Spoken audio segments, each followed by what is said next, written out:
সংসার সংসার কইরা ববে গো করলি না বন্দেগি ওরে কিভাবে কাটাইবা মনরে কবরের জিন্দে এগিরে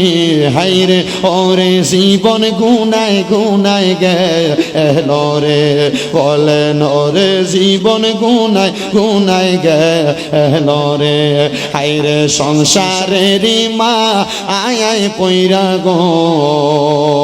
ডাকলি না মাওলা রে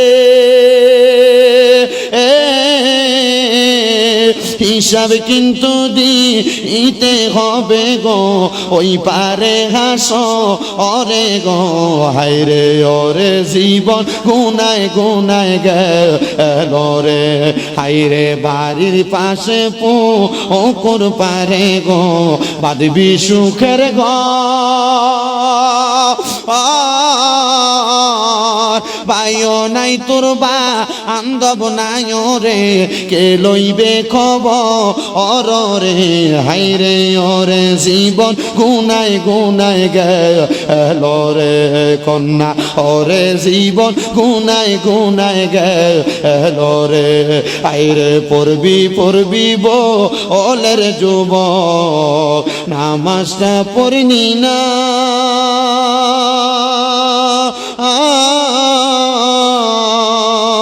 তোরা যেদিন পড়বি বান্দারে হিসাব দিতে তো পারবি না রে হাইরে ওরে জীবন গুনায় গুনায় গেল রে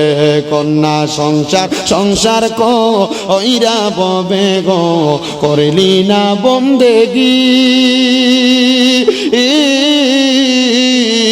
কিভাবে কাটাইবা মনরে কবরের জিন্দে এগিরে হাইরে ওরে জীবন গুনায় গুনায় গেল রে বন্ধু ও আমার নবীর পাগলেরা রে কবির মনোযোগ অন্তরের কান লাগে আর শোনবা সাকিব বল কি কয় আমি তো দুনিয়ার কোনো কিছুরে ডরাই না আমি ডরাই একজন রে জবান খুলা কোনে তিনি কে মুহাব্বতে কোন তিনি কে সাকিব বল কি একটা ডাক দিয়া কয় জগতের মানুষ আমি যখন বাহির থেকে আওয়াজ শুনলাম আমি বাহির হইয়া যাইয়া আমি তাকে দেখলাম যেই ব্যক্তিরা জোহরের নামাজের ওয়াক্তে গেলাম তওবা পড়াইবার লাগা ওই ব্যক্তি সাদা রঙের জামা কাপড় পইরা আমার সামনে দাঁড়ায়া রইছে আমি জিগাইলাম বাবা আপনি কেন আমার ঘরের দরজার মধ্যে আপনি না মারা গেছেন আপনি মারা যাওয়ার পর কেমনে আমার ঘরের দরজার সামনে আসছেন আমি জিগাইলাম বাবা আমার আল্লাহকে আপনারে দেখার ক্ষমতা দিছে মনে রাখবেন না বাবা মৃত্যুবরণ করার পর আপনার মা আপনার বাবা আপনার দাদা আপনার দাদি আপনার আহলে আওলাদ বংশধরেরা গোষ্ঠীর মানুষেরা যারা মারা যায় মারা যাওয়ার 40 দিন পর্যন্ত তাদের রুহু ডামনের বাড়ির মধ্যে ঘোরাফেরা করে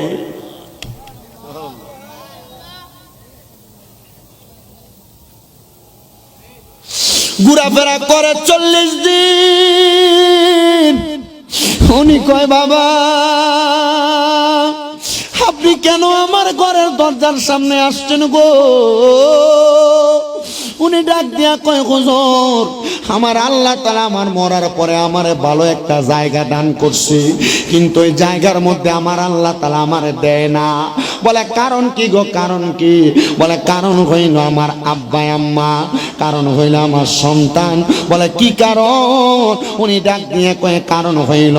আমি যখন দুনিয়ার জমিনে বেঁচে ছিলাম আমি ইবাদত করতে করতে আমার সময়টা কাটাইছি আমি কখনো আমার নিজের কথা চিন্তা করছে অন্য কোনো মানুষের কথা চিন্তা করি নাই কিন্তু আল্লাহর কোরআন কয় কু আনফুসাকুম ওয়া আহলিকুম নারা তুমি নিজে জাহান্নামের আগুন থেকে বাঁচাও তোমার আহালকে জাহান্নামের আগুন থেকে বাঁচাও। আমি এই চিন্তা করি নাই হুজুর, এই জন্য আমার আল্লাহ তাআলা আমার জান্নাত আটকায় দিয়া রাখছে। হুজুর আপনি যাইয়া আমার সন্তান সন্ততির কাছে বলবেন নি, আমার সন্তান সন্ততিরা যেন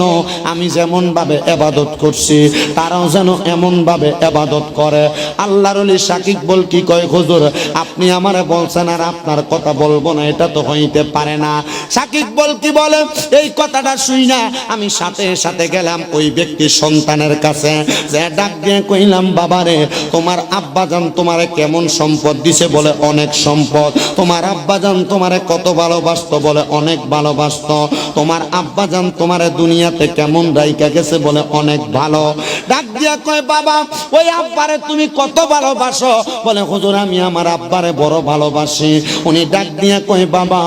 তোমার আব্বা তো আমার কাছে ঘুমের ঘরে বইলা দিয়া গেছে, আমি যেন তুমি সন্তানের কাছে একটা খবর পৌঁছায়া দেই। বলে কোন খবর গো হুজুর? বলে খবরটা হইল তোমার আব্বা জান নাকি তোমারে তোমার আব্বার মতো ইবাদতকারী বানায় নাই বিদায় তোমার আব্বা জান কবরে আরামে নাই, শান্তিতে নাই। এ বাবা তুমি যদি পারো তোমার আব্বা যেমন ভাবে ইবাদত করত এমন ভাবে ইবাদত করতে পারবানি? ডাক দিয়ে কয় হুজুর আমার আব্বা কবরে শান্তিতে নাই,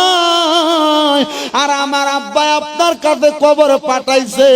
আমি যদি আমার আব্বার মতো ইবাদত করি আমার আল্লাহ তাআলা আমার আব্বারে মাফ করে দিবে।